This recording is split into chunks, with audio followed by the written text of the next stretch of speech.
आज हम बना रहे हैं बहुत ही मज़ेदार और सर्दियों का जो बहुत स्पेशल अचार, गाजर का पानी वाला अचार। बहुत ज़्यादा स्पेशल और बहुत आसान रेसिपी है, बहुत ही मज़ेदार और बिल्कुल परफेक्ट रेसिपी, बहुत स्पेशल मसालों के साथ आज हम तैयार करेंगे। तो चलिए रेसिपी स्टार्ट कर लेते हैं। यहाँ पर मैंने गाजर ली है आधा किलो। ये देखें जी, गाजर को मैंने इस तरह काट ली है। ये देखें जी, लंबाई में इस शेप में काट ली है, पतली पतली। तो बाकी मैंने सारी काट ली थी, एक मैंने जो रख दी है वो मैं आपको काट के दिखाती हूँ कि मैंने किस तरह काटी। ये देख सकते हैं आप। ये देखिए जी, हमने लंबाई में काटी और थोड़ी सी पतली पतली, ताकि जब हम पानी वाला अचार अपना तैयार करें तो रखें तो जो पानी वाला अचार में जल्दी से गल जाए। और 4 मैंने लहसुन की कलियाँ ली हैं। तो ये देखें जी, एक गाजर को मैंने पहले छील के रख दिया है ऐसे। तो अब बीच में से कट लगाएंगे ऐसे। ये देखिए जी, इस तरह हम कट लग गया।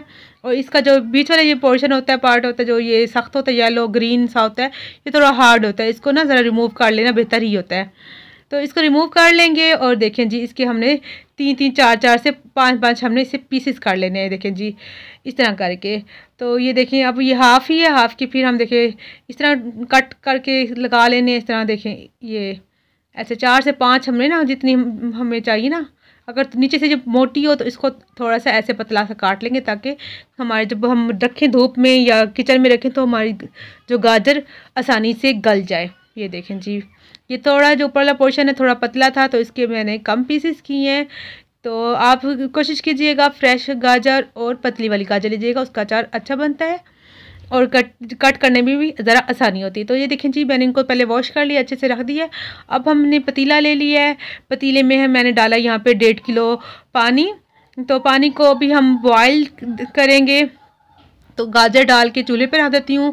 तो जब बॉयल आएगा उसके बाद टाइम काउंट करेंगे।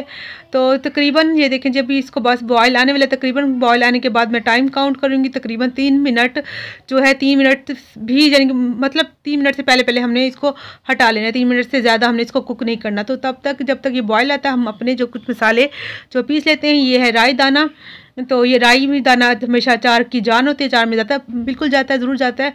और इसको मैं जो पीस लूँगी, 4 चम्मच मैंने राई के लिए साफ़ करके इसको पीस लूँगी। अगर आप इसमें नहीं पीसना चाहते तो आप जो चॉपर में या ग्राइंडर में इसको ग्राइंड कर सकते हैं। ये देखें जी, हल्का सा पीसेंगे तो इसका वाइट अंदर से येलो येलो सा जो है वो शुरू हो जाएगा निकलना। इसे कूटते हैं तो येलो हो जाती है राई। तो ये देखें जी, बस मैंने माशाल्लाह से कूट लिए, सारी निकाल लूँगी। हल्की सी बस 2-3 सेकंड में ये कूट जाती है, आसानी से कूट जाती है, कोई मसला नहीं है इसको कूटने का। तो ये इसको रख देंगे साइड पे तब तक हम अपना लहसुन जो है उसको कर लेते हैं, कूट लेते हैं। देखिए जी, तो लहसुन अगर आप किसी बहन भाई को पसंद नहीं है, स्किप करना चाहे तो स्किप कर सकते हैं, कोई ज़रूरी नहीं कि लहसुन ज़रूरी है। ये थोड़ा सा टेस्ट अच्छा लगता है, जिनको स्मेल अच्छी नहीं लगती है लहसुन की, तो लहसुन को आप लोग स्किप कर सकते हैं। तो ये देखें जी, माशाल्लाह से लहसुन मेरा पिस चुका है। इसको रखूँगी साइड पे। तकरीबन 3 मिनट भी हो चुके हैं हमारी गाजरें जो बॉयल आते हुए। चूल्हे को मैंने थोड़ा स्लो कर दिया है। तो अब ये अब काफ़ी है, सही है, इससे ज़्यादा हमने नहीं गलानी। तकरीबन हमने इसको 30 से 40% तक इसको कुक करना होता है, इससे ज़्यादा हमने इसको कुक नहीं करना होता, वरना ये गल जाएंगी तो अचार का वो टेस्ट नहीं रहता, इसका क्रंच बरकरार रहना चाहिए। तो इसको निकाल लेंगे एक बाउल में, जिसमें हमने इसको मसाला लगाना है, तैयार करना है हमारे अचार को। तो ये बहुत अभी ज़्यादा गर्म है, तो इसको ठंडा होने के लिए रख देंगे। अभी सारी निकाल लूँगी, इसके बाद ठंडा होने के लिए रखूँगी। जैसे धुआं ख़त्म होगा तो उसके बाद हम इसको हल्का सा ऐसे करके जो है ठंडा कर लेंगे।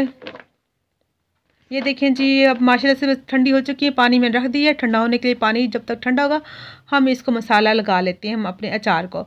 तो राई जो पीसी थी हमने, ये देखिए जी, राई बहुत आसानी से बाज़ार से मिल जाती है, बहुत ज़्यादा सस्ती होती है और अचार की जान होती है। इसी से खट्टा होगा, जो पानी हमारा खट्टा होने वाला है ना अचार का, जो खट्टा खट्टा मज़े मज़े का बनता है ना, तो इसी से खट्टा बनता है।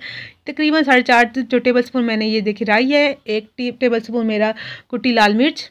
अगर नहीं है तो आप पीसी भी डाल सकते हैं, कोई मसला नहीं है, इससे ज़रा टेस्ट अच्छा आता है।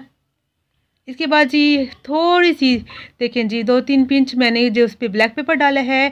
ये मैं डालूँगी पिंक नमक, काले नमक भी डाल सकते हैं। और 1 टेबल स्पून मैं डालूँगी इसमें, ये देखें जी, वाइट वाला जो नमक हमारे घर में रेगुलर यूज़ होता है।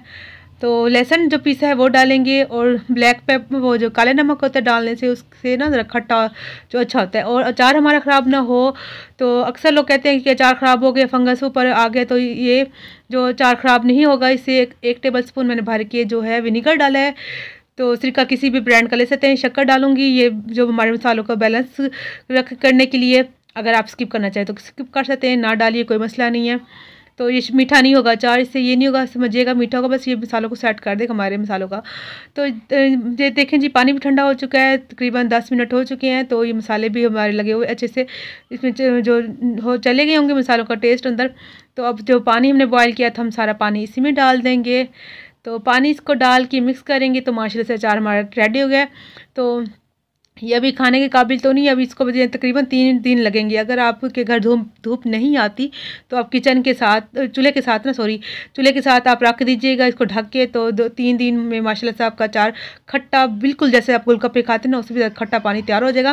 और ये फ़ायदेमंद होता है, मज़े का लगता है, दाल चावल के साथ खाइए, वैसे खाइए, जब दिल करे तो पिए। इसका पानी भी टेस्टी मज़े का होता है। तो नमक मुझे ज़रा मैंने चखा था, नमक थोड़ा कम लगा था, तो ½ टीस्पून से भी कम मैंने नमक इसमें और ऐड कर दिया। तो इसको 3 दिन आप धूप में रख दीजिए, अचार आपका तैयार हो जाएगा। तो मिलते हैं नेक्स्ट वीडियो में, तब तक के लिए अल्लाह हाफिज़।